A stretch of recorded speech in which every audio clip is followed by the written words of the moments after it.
मित्रहो नमस्कार. आपण नेहमी महाराष्ट्र हा पुरोगामी आहे, छत्रपती शिवाजी महाराज फुले शाहू आंबेडकरांचा आहे असं मोठ्या स्वाभिमानाने, कौतुकाने आणि आनंदाने सांगतो. पण ते खरंही असतं. पण ह्या कौतुकाला धक्का बसावा, या प्रतिमेला धक्का बसावा, किंबहुना या पुरोगामी महाराष्ट्राच्या व्यवस्थेलाच कुठेतरी कॅन्सर व्हावा, कीड लागावी, वाळवी लागावी, गंज चढावा, अशा घटनाही आपल्या आजूबाजूला घटत असतात. त्या घटनातून आपण सावरतो, पण पुढे चालतो. पुन्हा कधीतरी अशीच घटना घडते. आता महाराष्ट्रभर आणि देशभर नाशिकमधल्या एका घटनेची चर्चा चालू आहे. ती घटना म्हणजे नाशिकमधल्या ललित पाटील नावाच्या एका अतिशय तरुण माणसाने ड्रग तयार करायचा कारखाना चालू केला.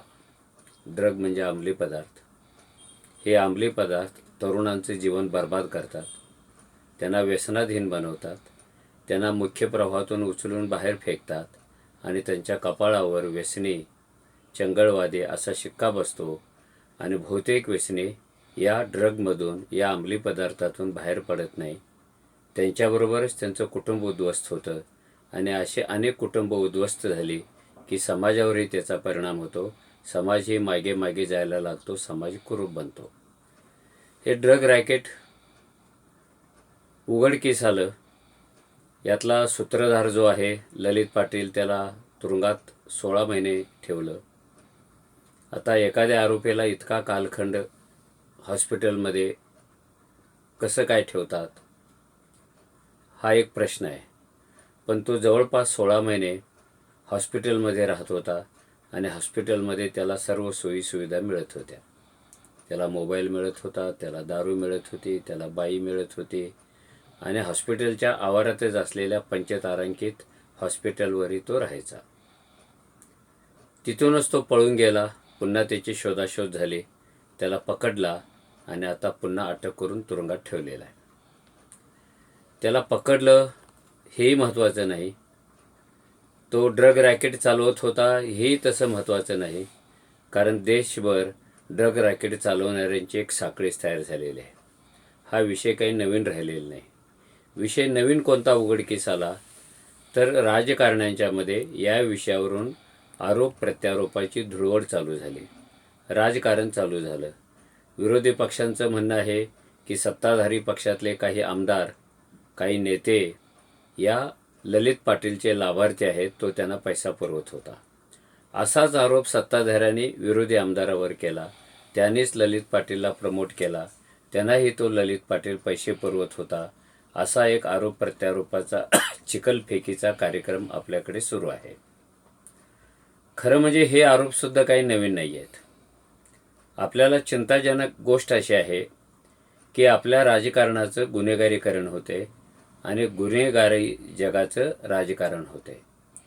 खूप पूर्वी असे गुन्हेगार, दरोडा टाकणारे, खंडणी वसूल करणारे, जुगाराचे अड्डे चालवणारे, दारू तयार करणारे, अंमली पदार्थ तयार करणारे हे राजकारण्यांच्या मागे राहून आपला व्यवसाय चालवायचे आणि राजकारण्यांना बाहेरून पाहिजे ती मदत पुरवायचे, रसद पुरवायचे. निवडणुकीच्या काळात त्यांना मतदार पुरवायचे, निवडणुकीत त्यांना पैसा पुरवायचे आणि हे निवडून आले की आपल्याला मदत करणाऱ्या गुन्हेगारांना आश्रय द्यायचे. पुढे पुढे ही कल्पना बदलली आणि गुन्हेगारांना असं वाटायला लागलं की आपण राजकारण्यांना मदत करण्याऐवजी आणि त्यांच्यावर अवलंबून राहण्याऐवजी आपणच निवडून राजकारणात गेलं पाहिजे. आणि 80-90 नंतर आपल्या देशभरात अशी एक लाट आली की अनेक गुन्हेगार निवडून जाऊ लागले. ते आमदार झाले, ते खासदार झाले, ते मंत्री झाले, ते अजून कुणीतरी झाले. काही गुन्हेगारांनी तरी विक्रम केला, ते तुरुंगात राहून निवडून आले. अगदी अलीकडेच बिहारमध्ये असा एक राजा तुरुंगात राहून पुन्हा निवडून आलेला आहे. या गुन्हेगारांनी राजकारण्यांना पाठिंबा देण्याऐवजी स्वतःचंच राजकारण सुरू केलं आणि त्याची लाट इकडे तिकडे आलेली आहे. देशभरामध्ये असे कलंकित किती लोकप्रतिनिधी आहेत याचा जर हिशेब केला तर तो आकडा 5,000% घरात जातो. ज्याच्यावर स्फोटाचे आरोप आहेत तो पण निवडून येतो, ज्याच्यावर खुनाचे आरोप आहेत तो पण निवडून येतो आणि गुन्हा सिद्ध झाला नाही याचा तो फायदा घेत असतो. तर आता प्रश्न ललित पाटीलचा आहे. ललित पाटील हा मध्यमवर्गीय कुटुंबातला, जेमतेम शिकलेला, त्याचं कुटुंब तसं सुशिक्षित आहे. जगण्याच्या लढाईमध्ये तो वेगळे वेगळे उद्योगधंदे करतो आणि एकदम तो ड्रग रॅकेटमध्ये प्रवेश करतो, जिथे चिमूटभर ड्रगला कोट्यावधी रुपये मिळतात. हा पैसा त्याने प्रचंड मिळवला आणि तो ठिकठिकाणी पेरायला सुरुवात केली. इतकी वर्षे तो ड्रग रॅकेट चालवतो, पोलिसांच्या लक्षात कसं काय आलं नाही? जी ईडी रोज कुठल्या तरी राजकीय पुढाऱ्यावर छापे टाकते, तिच्या लक्षात कसं आलं नाही? ड्रग प्रतिबंधक व्यवस्था आहेत, त्यांच्या लक्षात कसं काय आलं नाही? हा खुलेआम फिरतो, राजकीय स्टेजवर जातो, सामाजिक स्टेजवर जातो, सांस्कृतिक स्टेजवर जातो. त्याला मान आहे, त्याला प्रतिष्ठा आहे, त्याचं नाव आहे, तो बातम्यांचा विषय बनतो. तो अजून कुठे कुठेतरी दिसत राहतो, मोठ्या अधिकाऱ्याबरोबर दिसतो, मोठ्या पुढाऱ्याबरोबर दिसतो. हे असं का घडत होतं? तो ज्यांच्याबरोबर राहत होता त्यांना माहिती नव्हतं का हा पैसा कुठून आणतो? तो ज्यांच्या फोटोत दिसत होता त्यांना माहिती नव्हतं का हा पैसा कुठून आणतो? ते आता म्हणतात की आम्ही राजकीय जीवनातले लोक आहोत, आमच्याबरोबर कुणीही राहू शकतं. ओके, मान्य करू. जो सेलिब्रिटी असतो त्याच्यावर कोणी फोटो काढून घेतात. पण ह्या ज्या यंत्रणा आहेत, हे जे प्रशासन आहे, ह्यांना का कळत नव्हतं? नाशिकमधलं रॅकेट हे देशभर पसरतं, देशाच्या बाहेर जातं आणि हजारो कोटी रुपयाचा धंदा व्हावा इतकी मोठी ते उलाढाल करतं आणि सगळ्यांच्या वाट्याला एक पंचतारांकित चंगळवादी असं जेवण येतं. त्याच्यामध्ये काही शासकीय अधिकारी आहेत, त्याच्यामध्ये काही डॉक्टर आहेत, त्याच्यामध्ये अजून कोणीतरी आहेत, त्याला आश्रय देणारे काही उद्योगपती आहेत.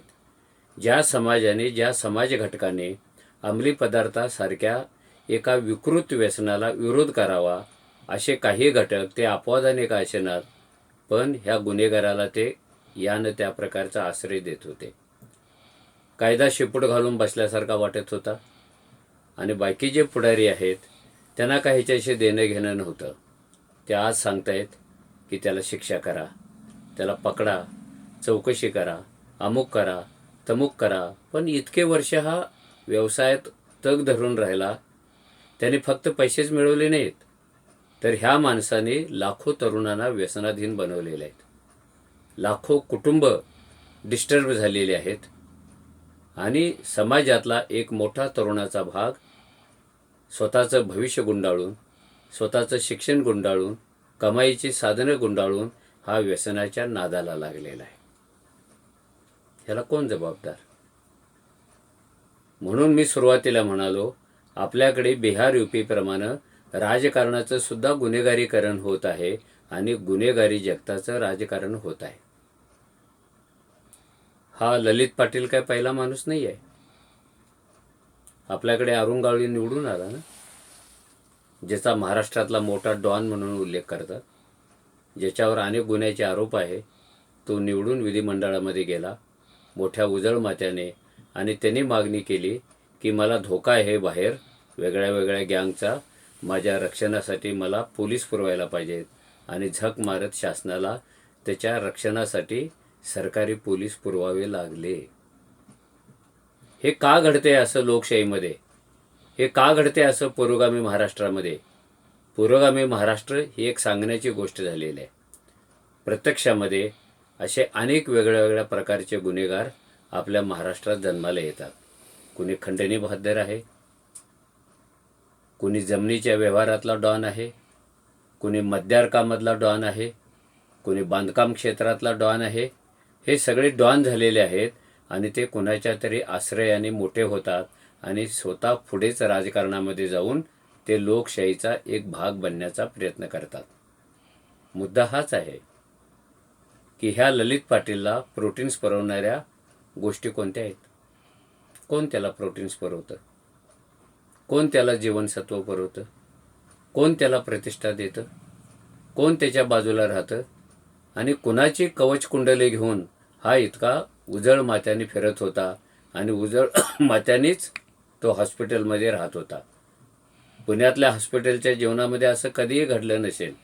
कुठल्या तरी एका किरकोळ कारणावरून त्याला 16 महिने हॉस्पिटलमध्ये राहण्याची मुभा मिळते आणि पंचतारांकित सुविधा मिळतात.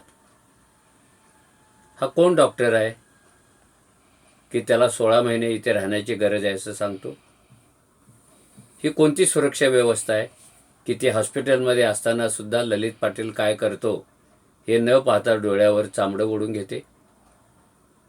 ही कोणती राजकीय व्यवस्था आहे की त्याला पकडून मूळ शोध घेण्याऐवजी राजकारणाची होळी करते, रंगपंचमी करते? आणि सगळ्यात शेवटचा मुद्दा म्हणजे ही तरुणाई ड्रगच्या जाळ्यामध्ये इतक्या मोठ्या प्रमाणात का ओढली जाते? ललित पाटील हे हिमनगाचं एक टोक आहे. मुद्दा असा आहे की तरुणाई मोठ्या प्रमाणामध्ये ड्रगच्या जाळ्यात का सापडते आहे? त्याचं उत्तरही आपल्याला सापडतं की 90 पासून जागतिकीकरणापासून नोकऱ्या संपत आलेल्या आहेत, उद्योग बंद पडायला लागलेले आहेत. ह्या तांत्रिक क्रांतीमुळं माणसाची जागा मशीन घेत आहे. अनेक पोरं मोठ्या मोठ्या पदव्या घेतात, पदव्युत्तर पदव्या घेतात, पण त्यांना नोकऱ्या मिळत नाहीत. स्पर्धेच्या काळात त्यांना टिकाव धरता येत नाही. स्पर्धेच्या काळामध्ये ते उद्योग सुरू करून अदानी अंबानीशी टक्कर देऊ शकत नाहीत. एक वैफल्यग्रस्तता त्यांच्यामध्ये तयार होते आणि ती संपवण्यासाठी कुणी आत्महत्या करतो, कुणी व्यसनाधीन होतो. तरुणांनी व्यसनाधीन व्हायचं बंद केलं की ड्रग माफिया खलास होतो. पण तरुणांना थांबवायचं कसं?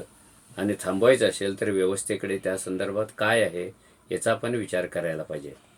ज्या देशातली तरुणाई व्यसनाच्या विळख्यामध्ये स्वतःला हरवून बसते, तो समाज, तो देश हा विकलांग व्हायला वेळ लागत नाही. म्हणून तुम्हाला देश सशक्त पाहिजे असेल तर तुमची तरुणाई सशक्त पाहिजे. प्रत्येकाच्या मनाला, मेंदूला, मनगटाला सन्मानाने काम मिळालं पाहिजे. त्याला जगण्याची साधने मिळाली पाहिजेत. त्याला चांगलं शिक्षण मिळालं पाहिजे. त्याच्यासमोर भविष्य असायला पाहिजे. नुसतंच तरुणांच्या नावाने भाषणं करून मेरी माटी मेरा देश करून काही चालत नाही.